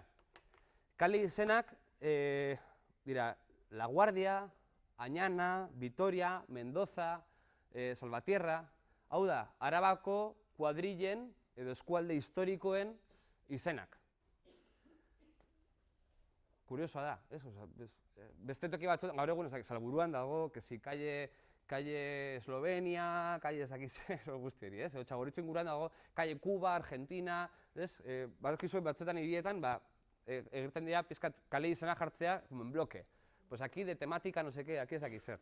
Zaragozan dago toki bat, que esto de estrellas de rock, bai, eta ere pelikulen izenak ere, bueno, en fin, kale izenenak neko gauza kuriosoa da. Zaramagan guztiak Arabako tokien izenak. Zergatik? Baina zuzen ere, pentsa biztanleri asko behintzat ez zirela Arabakoak izango, baizik eta beste probintzia batzuetakoak. Gaur egun, galdetzen denean, Euskobarometroan jende batek behintzat, esaten du inmigrante gehiegi daudela, que ja fuertea da erantzuna bera, ez? Eta pertzepzioa beti normalean egoten da, errealitatea baina askoz ere gorago. Jendeari izaten zaio, zenbatekoa uste duzu dela migranteen ehunekoa Euskal Herrian? Eta esaten dute, un 20%, un 30%, berez, euneko 12 edo gutxora bere izaten da, ez? Gasteizen, 1975ean, oza, duela 50 urte, Gasteizen jaioak euneko 40 ziren bakarrik. Erdia baino gutxiago. Gasteizen jaioak. Beste guztiak ziren, normalean, euneko 46 Espainiako beste toki batzuetan jaiotakoak. Hau da, Burgosen, Galizian, Extremaduran, Errioxan, Nafarroan, beste toki askotan. Osa, pentsa hori, garai horretan, biztanleen erdia baino gehiago, ez zela Gasteizkoa, bale? De hecho, horren testigu ere, Zaramagan bertan dago, el hogar extremeño. Extremadurako familiek osatu zuten zentro regional bat. Ezkenan, bizitza soziala egiteko, beste toki askotan dauden bezala. Centro andaluz, centro gallego, bueno, guzti hori. Eta, gero, parrokiek bere biziko garantzia zukaten ez ere, bizi modua arautzeko, ez? Azkenan, eskontzak, jaunartzeak, guzti hori, ez? Pizkat, mesa, igandero, ejercicio espirituales, bueno, azkenean garrantzitsua zen, frankismoak ere auzo berri guztietan parrokiak esatzen zituen, ez? Eta hau adibidez, horietako bat da, Zaramagako horietako bat da, San Francisco Asizko parrokia, ez? Bueno, pizkat azkarnoa. 1978ko argazki bat da hau, eta igual, ez duzu zer ikusiko, baina, bueno, da Zaramagako etxe bat, eta Leiotik pankarta bat, Franco hil berri da, duela gutxi, duela apenas 3 urte, eta bertan jartzen du no a la contaminación de Forjas y Arregi. Hau da, kutsadura zen benetazko arazo bat, eta zen auzo elkartea mobilizatzeko gauza garrantzitsu bat. Gero gainera ere dako pintadak, hau da garaiko ere beste errazki bat, eta jartzen du bimubisa chapuzas, ez? Hau da, justo, zer zen bimubisa, repaso instantáneo, etxe bizitza sustatzeko enpresa municipala, ez? Viviendas municipales de Vitoria. Eta gertzen Garoña, zentral nuklearen aurka ere, bueno, beste, ez, garaiko giroa, garaiko rolloa. Eta hau da, 1992an, Michelin enpresako greba. Hau konsideratzen da Gasteizko lehenbiziko greba antifrankista bezala. Gasteizen orokorrean, hori, jende asko etorri zen, enpresa berriak sustatu ziren, eta gainera hau zen, Gasteizen frankismoentzako hiri modeliko bat, eredugarria zen. Zergatik? Pues, aldaketa ekonomiko handia bizi zelako, baina printzipioz hiri lasaia zen. Ez zegoen sindikalismo handirik, ez zegoen abertzaletasun handirik, ez zegoen ezer, ez zegoen eskerreko mugimendurik, pues hau zen Gasteizen hiri konservadore bat, zeinan dena aldatu da, baina zer ez da aldatu, ez? Hori zen planteatzen dena. Baina, ja frankismoaren azken urteetan, ematen zuen ja gauzak aldatzen zirela, aldatzen ari zirela. Hain zuzen ere, langile guzti hauek, eta gazteak, eta kolektibo guztiak ari ziren pizkanaka modu klandestinoan sindikatu modukoetan eta zeluletan eta bar antolatzen, ez? Gasteizen bereziki asanbladen bitartez antolatu ziren langileak. Manifak olakoak ziren, karo, etzen abisatzen, ezen baimena eskatzen, porque debekatuta zegoen manifa egitea, ez? Eta garaiko argazki asko daude, etxetatik aterata horrela modu klandestinoan, ez? Erdiskutatuta. Jendea agertzen da kaleetan eta protesta egiten du, ez? Baina, irudi sekuentzia honeko polita da. Ikusten dira grisak, nola heltzen dira, grisak ziren poliziak, ez? Todoterrenoak jartzen dituzte, jaisten dira, ostiak hasten dira, eta orduan manifa desagertu egiten da, ez? Hau askotan gertatzen zen. Gero eta gehiago. Frankismoari pizkat eskapatzen zitzaioen ja, gero eta gehiago kontrola. Ari zen antolatzen erresistentzia globalago bat, ez? Diktadura, eta diktadurak errepresioarekin bakarrik erantzuten zuen. Hau, ebiez, beste garaiko pintada bat, dia 3 huelga general. Hau ja da, 1996an, Franco hil berri da, eta martxoaren 3ko greba deialdia, alako pintaden bitartez.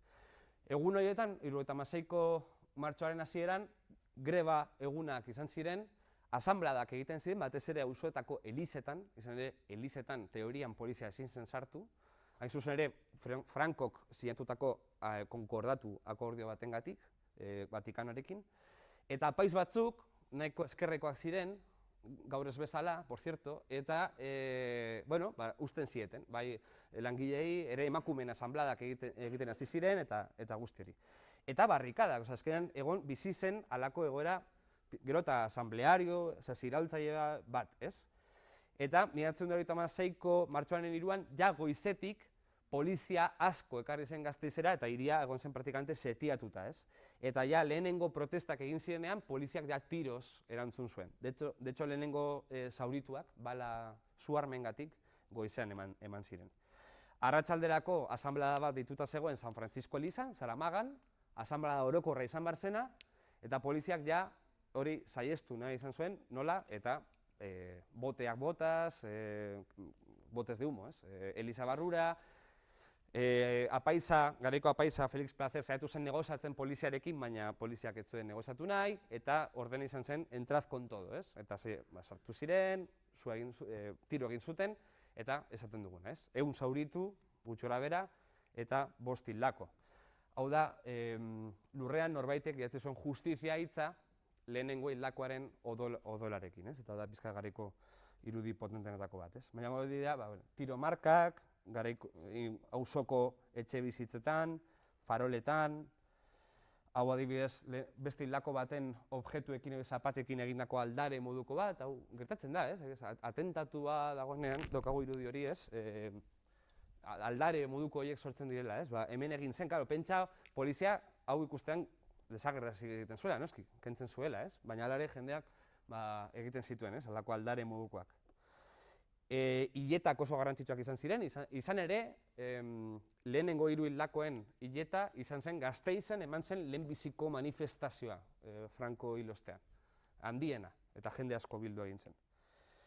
Eta arrezkero, sarraskiaren tokian, hilketen tokian, marka asko agertu ziren, memoria marka asko, ez? Jartzen dut, justizia eta hildakoen izenak, ez? Pedro Mari Martínez Ocio, Francisco Aznar, José Castillo, Romualdo Barroso eta Bienvenido Pereda, ez? Eta inguruan ere egin ziren, hurrengo urteetan hainbat mural, hainbat elementu, ez? Frankismoaren aurka, trantsizioa ere kritikatzeko muralak eta martxoaren 3 gogoratzeko, ez? Eta, adibidez, hau da, lehenengo urte hurrenean, polizia kargatu zuen berriz ere, bihurtu da, harrezkero, martxoaren 3 da, borroka egun bat Gasteizen, manifestazio handi bat egiten da, hainbat omenaldi, eta bar, ez? Eta, de hecho, gero ja egin zen monumentuak, eta bar. Bueno, erronkak, eta ja pizkat amaitzeko. Beste gabe, hau da, irudien sekuentzia da, baina ez dugun ez asko ikusten, esaten dizuet, beste gabe. Zaramaga auzoaren jatorrizko testuingurua asko aldatu egin da. Auzoen auzo bat planifikatu zena, besterik gabe, funtzionalidade zehatz batekin. Laneskuarentzako etxe bizitza, fabriketan lan egiteko.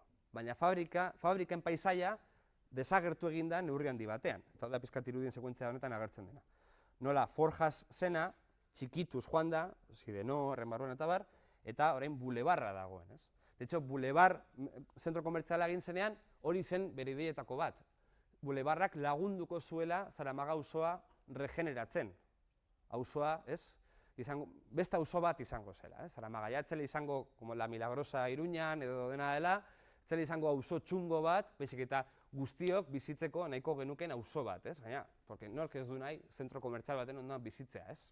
Total, hor daukazu dena, arratsalde guztia pasatu dezakezu. Ze gustora. Bueno, hori aldatu egin da. Kuriosoa da, klaro, lehen fabrikak zeuden tokian, etxe bizitza blokeek egitute halako harresi moduko bat. Claro, gaur egun harresi hori dago zentro komertzial bati begira. Beraz, zu bulebarrean zaudenean, Zaramaga auzoaz ikusten duzuna da, bloke ilara erraldoi bat, halako harresi bat eginez. Ez duzu auzoa ikusten. Bulebarrean zaudenean, etzerk ez zaitu gonbidatzen auzora sartzera. Ezerrez. Ez dauka... Eta gainera, bueno, beste erronketako bat, zahartze demografikoa. Tasa, adibidez, hemen agertzen da. Zaramagan, 75 urtetik gorakoak dira 126. Osea, herena baino gehiago. Baina 75 urte gorakoak dira ia 120. Osea, 5 pertsonetatik batek ia 80 urte ditu Zaramagan. Hola, pizkat laburbilduz. Osea, pentsa. Osea, auzo geriatriko bat, ez, neurri batean. Eta hori ere kontuan hartzeko moduko gauza bat, ez. Gero Zaramagak ere pisua galdu du hiriaren barruan. Duela 25 urte, Zaramagan zegoen Gasteizko biztanleen 7,4. Osea, baina gaur egun 4,8 dago. Osea, Zaramagaren pisua Gasteizen txikitu egin da. Txikituz doa, orokorrean. Hau da, bueno, txosten bat dago, hau partekatu daiteke zuekin, da Estudio Socio-Urbanístico del Barrio Zaramaga, duela urte batzutakoa, eta hortzi daude datu guzti hauek, ez? Piramide demografikoak, eta ikusten da, nola Zaramagan bereziki, hau da, pizkat, nagusien tartea oso zabala den, hau da, hazkunde vegetatiboa, hau da, jaiotzak eta heriotzak, heriotza gehiago daude jaiotza baino, Zaramagan, eta hau da pizkat hori, plan renove guzti honetan, zer egin nahi den, non, ezaki zer, eta hau da, izuzen ere, estitzurekin eta beste lagunekin egin genuen pizkat ikerketa hori, duela ja 8 urte, datuak aktualizatu beharko ziren, baina bueno, ikusten zen Zaramaga dela, izuzen ere, Gasteizko auzo zahartuenetako bat, eta gainera, instalazioek eurek ez zutela kondizio onik biztanleria zahar horrentzako. Arazo handiena, eskailerak eta portalak eta bar, ez? Eta gero gainera ere, beste bide batez, sostengarritasun energetikoa, ere. Eta horrean, momentu horretan egin genuen mapa bat, nolakoa zen jatorrizko egoera eta nola zegoen egoera momentu horretan. Orain erekin gehiago daude, eta betxo, plan renoverekin gehiago gongo dira, ez? Berriztuko direnak, baina ikusten zen nola berriz ere, iparraldeko partea zen zailtasun handienak zituztenak igogailua jartzeko, zero kotan jartzeko portalak eta bar eta bar. Osea, arazoa Gaspar Bleinetik zetorrela, nola baita esan da. Osea, hasieratik zetorrela, ez? Bueno, gero interesgarria, eta hau da zuen azkenean zuen beste ataletako bat, ez? Bueno, ze memoria nola gituratu den, bueno, kuriosoa da, ez, muralismoaren barnean, bi alor hauek, ez? Bata memoriaren ideia oso presente dago Zaramagako kaleetan, bi pertsona zahar, eta ere migrazioaren ideia, zuzen ere, ez? Beste mural horretan dira gurpilak, eta nola gurpil horiek, pneumatiko horiek erakusten dute nola etorri da izan den jendea, beste toki batzutatik eta bar, ez? De hecho, migrazioarena presente dago, de hecho, auzoa hustutzearen beste arrazoietako bat izan da ere, ona etorritako pertsona asko, jubilatu izan direnean, bueltatu direla hien herrietara. Orduan, klaro, horrek ere hustu egin ditu etxeak, ez? Se han vuelto al pueblo, hori askotan entzun dugu, ez? Eta memoria ere presentago beste zentzu batean, ez? Auzoan, martxoaren 3 sarraskia eta memoria langile guztiari oso presente dago ere. Eta eliza utzi dago, eta gainera, esan bezala dagoenez, proiektua memoria zentro bilakatzeko, bisita guiatuak egiten dira, eta bar, ez? Geratu da pizkat alako langile mugimenduaren aire zabaleko museo bat bezala, neurri batean, Zaramaga. Eta hori ere kontuan hartu behar da. Migrazioa, gero eta presenteago, migrazio uholde berria presenteago dago Gasteizen, eta Zaramagan zehazki. De hecho, Javier Marotoren alkatetzaren garaian, sustatu egin zen politika xenofobo bat, argita garbi, behintzat bere figuraren partetik, eta Zaramagan zehazki egon zen meskita bat eraikitzeko proiektua, instalatzeko proiektu bat, eta erantzun xenofoboak jaso zituen meskita horrek. Adibidez, praktika izan zen, beste auzo batzuetan tamalez ere ikusi izan dena, txerri odola botatzea, meskita izan behar den lokalera, eta bar. Osea, rasismoa, xenofobia, orain beste zentzu batean espresatzen da, ez? Kuriosamente ere, aztertzen denean, ez zuzen ere, gaur egungo migrante berriek zentzu diren nahien etxeak, ikusten da, betetzen dela garaiko plangintza bezala. Osea, oraindik ere, 3. kategoriako etxe bizitza dira, gaur egungo migranteek okupatzen dituzten etxeak, ez? Merkena direlako, ustutzen ari direlako, eta bar. Eta, bueno, beste irudi batzuk ere, kuriosoa iruditzen zait, nola Zaramagan, espazio berdea daude eta bar, eta zaki zer, baina gero, dagoela alako apropiazio informalerako joera bat, ez? Hau da, etxe bateko atzeko partea, eta egin duten izan da, pues hori, aparte, arropa eskegi eta hori, egin alako patiotxo bat bezala. Landare batzuk jarri, ez dakiz zer, igual aulki batzuk atera, salir a la fresca, ez? Berez hori espaloia da, espazio publikoa da, hori ezin da egin, ez? Baina pizka dago herriko etxearen ideia hori, ez? Espaziotxo bat, hor gustora egoteko, ez? Incluso dekoratzen da kalea, osea, hau da muy de señora, zentzu honenean, ez? Osea, zer dut, nola, ez dakit, Cáceresko herri bateko andra batek, ez? Ja, jubilatua, berak zaintzen du bere etxetxoa eta bere espaloiaren zatia, ez? Halako praktika kuriosoa, ez? Herri txiki batean bazela izango baitz. Bueno, hau da, duela urte batzuk zegoen lokal bat, neko mural kuriosoarekin, eta hori. Bueno, eta amaitzeko beste gabe hori. Hemen jarri ditut, pizkat zeintzuk izan diren iturriak, nire informazio iturriak, hirigintzari buruz, arkitekturari buruz, eta bar. Eta gero Gasteizko historiari buruz, ere, hemen daukazoen bibliografia, ez? Egin izan dira ikerlan nahikotxo, oso onak, industrializazioari buruz, langile auzoi buruz, emakumeen lan merkatuari buruz, frankismoaren garaian, bueno, eta horri esker, ez? Eta martxoaren 3 eta langile mugimenduaren memoriak ere badauzka bere liburuak, ez? Horietan artean, nik egindakoa, porque ja promozioa saltzearen, ez? Oso ondo. Eta gero, bereziki, gomendio berezia da hau, Kriston argazki fondoak ditugu Gasteizen, artxibo municipalean, diputazioaren artxiboan, gaina fotoa dara, bada internetetik, oza, online dauden argazki asko, eta adibidez hori, Sancho el Sabio, mira ondoan, Sancho el Sabiok ere dauka fototeka handi bat, erroldi bat, eta mapak eta bar. Beraz hori ere kontuan hartu, oza, Kriston baliabide grafikoak ditugula Gasteizen, hori da daukagune ondare altxorretako bat, erabili, bale, hori argazki guzti hauek, gaina argazkilari bakoitza dauka bere historianeko kuriosoa, eta argazkilari guzti horiek izan dira azkenean modernizazio prozesu horren testigu. Eta nola doala agertzen da argazki guzti horietan, ez? Egin daiteke Gasteizko historia bat argazkien bidez bakarrik. Beste toki batzutan ere, baina Gasteizen ere sorte hori daukagu, ez? Beraz hori da gonbidapena. Eta nigatik, ja, hasta, amaitu dugu. Eskerrik asko.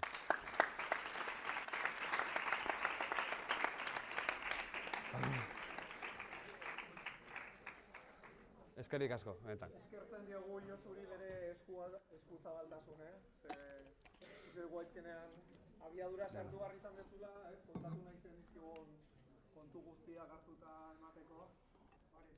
Eskerrak ematea besterik gabe, bere presentziagatik eta irakatsitako guztiagatik.